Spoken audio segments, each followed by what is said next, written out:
மாவட்டம் கல்பாக்கத்தில் இயங்கி வரும் அணு ஆற்றல் மத்திய பள்ளி ஒன்றில் 36வது ஆண்டு விழா நடைபெற்றது. இதில் சிறப்பு அழைப்பாளராக இந்திரா காந்தி அணு ஆராய்ச்சி மைய இயக்குநர் டாக்டர் வெங்கட்ராமன் கலந்து கொண்டு குத்துவிளக்கு ஏற்றி வாழ்த்துரை வழங்கினார். இந்த நிகழ்ச்சியில் இயற்கையை பாதுகாப்போம் என்ற வீதி நாடக பிரச்சார பாடல் இசைக்கப்பட்டது. பாடலுக்கு பள்ளி மாணவ மாணவியர் நடனமாடி விழிப்புணர்வை ஏற்படுத்தினர். இதனைத் தொடர்ந்து காகிதத்தில் செய்து வைத்த பொருட்களின் கண்காட்சியை பார்வையிட்டனர். மேலும் இந்நிகழ்ச்சியில் பல்வேறு போட்டிகளில் வெற்றி பெற்ற மாணவ மாணவியர்களுக்கு பாராட்டு சான்றிதழ் மற்றும் பரிசு வழங்கப்பட்டது. ஆசிரியர்கள், மாணவ மாணவியர்கள் மற்றும் பெற்றோர்கள் என பலர் கலந்து கொண்டனர்.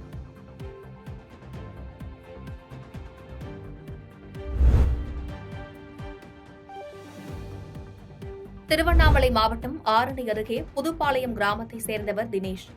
இவர் அதே கிராமத்தில் கடந்த 10 ஆண்டுக்கு மேலாக கோழிப்பண்ணை நடத்தி வருகிறார். இந்நிலையில் தற்போது கோடை வெயிலின் தாக்கம் நாளுக்கு நாள் அதிகரித்து வரும் நிலையில் கோழிப்பண்ணையில் வெயில் தாக்கம் தாங்க முடியாமல் 70,000 ரூபாய் மதிப்பிலான சுமார் 350 கோழிகள் திடீரென இறந்துவிட்டன. இதனால் கோழிப்பண்ணை உரிமையாளர் தினேஷ் பண்ணை அருகில் ஜேசிபி இயந்திரம் மூலம் பள்ளம் தோண்டி கோழிகளை அடக்கம் செய்தார். இதனைத் தொடர்ந்து வெயிலின் தாக்கம் அதிகமாக உள்ளதால் மேலும் கோழிகள் இறக்க வாய்ப்புள்ளதால் தமிழக அரசு உரிய நிவாரணம் வழங்க வேண்டும் என்று கோழிப்பண்ணை உரிமையாளர்கள் கோரிக்கை வைத்துள்ளனர்.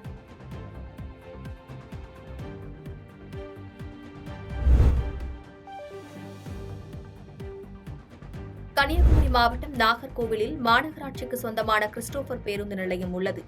மாவட்டத்திலேயே மிக முக்கியமான பேருந்துகள் இங்கிருந்துதான் வெளியூர்களுக்கு இயக்கப்படுகிறது. எனவே இந்த பேருந்து நிலையத்திலிருந்து இரவு பகல் பாராமல் எந்த நேரமும் பயணிகள் கூட்டம் அலைமோதும்.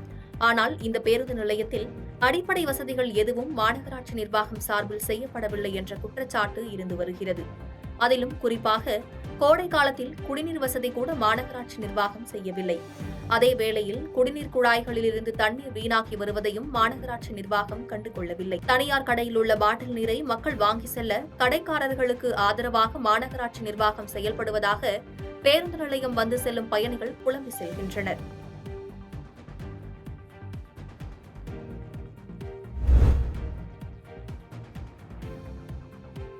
கோவில் நகரமான காஞ்சிபுரத்திற்கு அருகே உள்ள விஷார் கிராமத்தில் அருள்மிகு லோபமுத்ரா சமேத அகத்தியர் மகரிஷிக்கு திருக்கோவில் கட்டி முடிக்கப்பட்டுள்ளது. 16 அடி அகலமும் 33 அடி உயரமும் கொண்ட இத்திருக்கோவில் முழுவதும் கருங்கற்களால் அழகிய வேலைப்பாடுகளுடன் பிரம்மாண்டமாக காட்சியளிக்கும் வகையில் கட்டி முடிக்கப்பட்டுள்ளது. இத்திருக்கோவிலில் மகா கும்பாபிஷேக விழா இன்று வெகு விமர்சையாக நடைபெற்றது. முன்னதாக புண்ணிய நதிகளிலிருந்து புனித நீர் கொண்டு வரப்பட்டு யாக குண்டங்களில் சிறப்பு யாகங்கள் நடைபெற்றது. அதனைத் தொடர்ந்து இன்று காலை பூரணாகுதி முடிவடைந்த நிலையில் புனித நீர் கலசங்கள், மேளதாளங்கள், சிவவாத்தியங்கள் முழங்க ஊர்வலமாக கொண்டுவரப்பட்டு வேத மந்திரங்கள் ஓதி சிறப்பு பூஜைகள் செய்யப்பட்டது. பின்னர் திருக்கோவில் கோபுரத்திற்கு புனித நீர் ஊற்றி மகா கும்பாபிஷேகம் நடைபெற்றது. இதில் சுற்றுவட்டார பகுதிகளைச் சேர்ந்த சுமார் 1000க்கும் மேற்பட்ட பக்தர்கள் கலந்து கொண்டு சுவாமி தரிசனம் செய்தனர்.